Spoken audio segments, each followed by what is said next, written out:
Memahami akhlak Islami itu artinya memahami etika dalam Islam.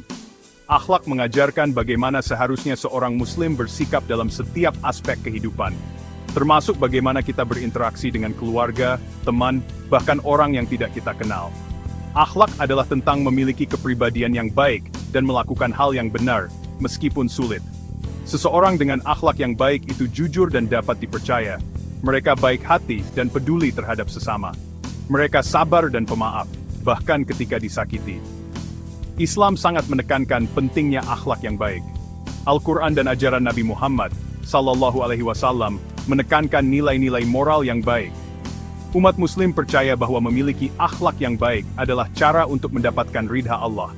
Ini adalah tanda keimanan yang sejati dan jalan untuk mendapatkan pahala Allah di dunia dan di akhirat.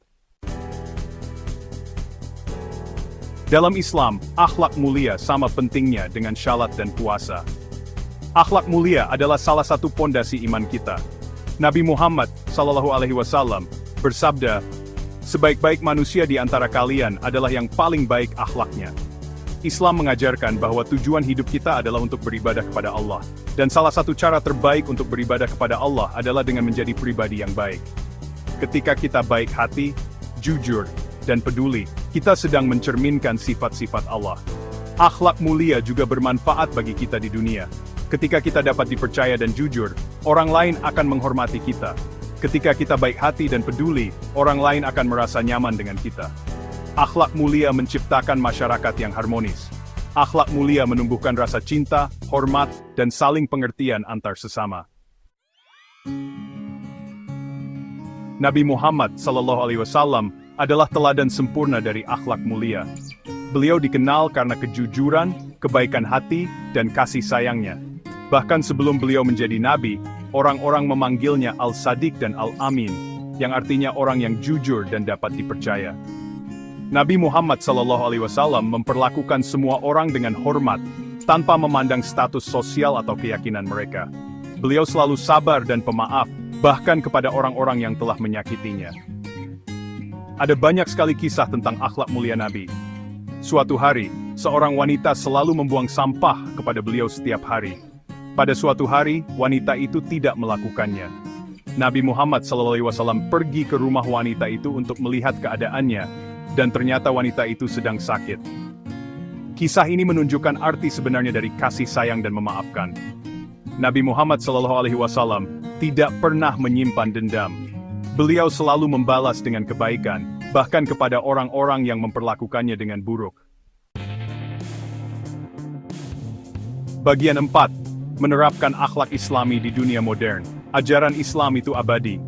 Akhlak mulia yang dicontohkan oleh Nabi Muhammad SAW tetap relevan hingga saat ini, sama seperti 14 abad yang lalu. Di dunia yang seringkali dipenuhi dengan keegoisan dan hal-hal negatif, mempraktikkan akhlak Islami menjadi lebih penting dari sebelumnya. Kita dapat menerapkan ajaran-ajaran ini dalam kehidupan sehari-hari dengan jujur dalam setiap urusan, bersikap baik kepada tetangga, dan berbelas kasih kepada mereka yang kurang beruntung. Kita dapat menggunakan media sosial untuk menyebarkan hal-hal positif dan melawan ketidakadilan. Kita dapat menjaga perkataan dan tindakan kita, berusaha untuk menjadi sumber ketenangan dan dukungan bagi orang lain. Dengan mewujudkan nilai-nilai akhlak Islami, kita dapat membuat perubahan positif dalam hidup kita sendiri dan dunia di sekitar kita. Bagian 5. Menerapkan akhlak Islami, perjalanan sepanjang hayat. Membangun akhlak mulia adalah perjalanan seumur hidup.